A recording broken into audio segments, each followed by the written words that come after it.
Today, we're diving into the work of Anne Zahalka. She's one of Australia's most incredible artists, and her entire career is built around this one really powerful idea, the art of the reframe.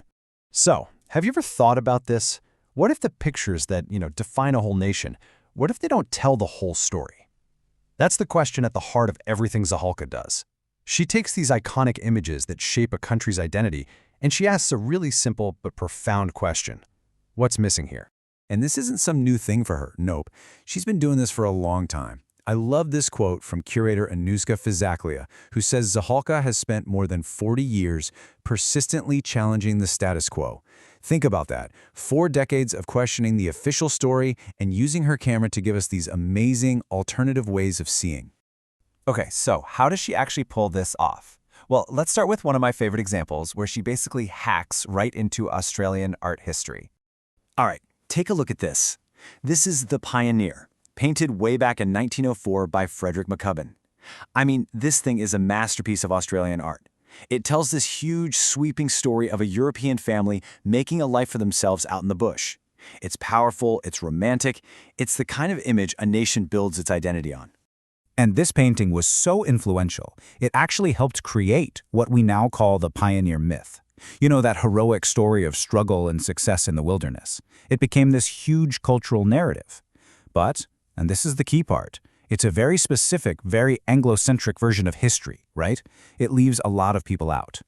And this is where Zahalka works her magic. On the left, there's the original, and on the right, that's her version from 1983, called The Immigrants. See what she did? She doesn't just get rid of the original. No, she intervenes, she reframes it, and bam, the whole meaning just flips on its head. So what's her technique here? It's pretty genius, actually. She takes a reproduction of the painting, and then, using photomontage, she collages in photos of her own family. They were refugees after World War II. So by literally placing her family's immigrant story into this classic Australian landscape, she's asking this huge, unavoidable question. Hey, where do we fit into this big national story? It's brilliant. Okay, so she can hack art history. But this whole idea of reframing, it doesn't stop there. Zahalka takes the same approach and points her camera at another, maybe even more powerful symbol of Australian culture, the beach.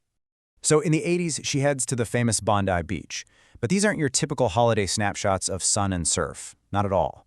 There's a real warmth to them, sure, a bit of humor, but there's also this really sharp, satirical bite. Okay, check this one out. The Sunbather #1. This is not what you expect to see, right? It's not about just chilling out and getting a tan. This woman has completely shut out the sun and the noise to read Proust, the super intellectual French novelist. It's just so witty and playful. It totally messes with what you're supposed to be doing at the beach. And then you've got this one. Now you gotta remember, for decades, the ideal Aussie beachgoer was the bronzed Aussie, super tanned, super athletic. So what does Zahalka do?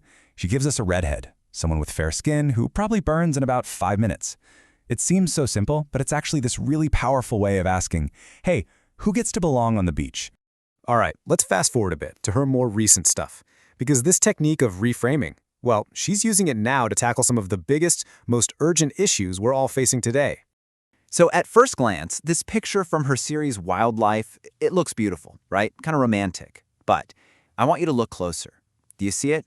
There's some trash on the ground. And look up, a jet plane flying overhead.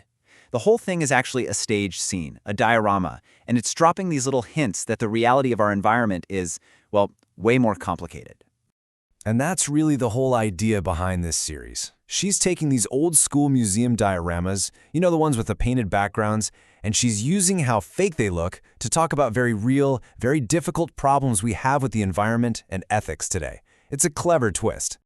Lately, her work has become even more direct. I mean, there is no mistaking the message here. This incredible shot from 2020 is called You Are on Bondi Bidjigal Land. It is a full-on confrontation with the viewer, reminding us of the deep, deep history of Indigenous Australia.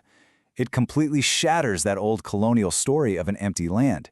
And if you look way in the back, you can see smoke from bushfires, connecting the fight for land rights directly to the climate crisis. So you step back and you look at this incredible career, 40 years of questioning, of reframing. What's the takeaway? What is her legacy?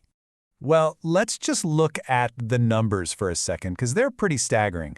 She's had more than 40 solo exhibitions. 40. And on top of that, she's been a part of over 140 group shows all around the world. I mean, that tells you something, right? Her voice isn't just a whisper. It's a major, enduring force in contemporary art. And here she is, the artist herself, Anne Zahalka, in her studio. It's just a great reminder that behind all of this clever, playful, and deeply critical work, there's a real person with a singular vision who is still shaping how we talk about art and culture. You know, when it comes right down to it, her art isn't just about Australia.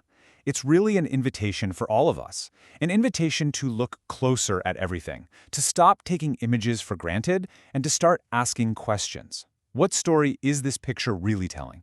And maybe even more importantly, what stories is it leaving out?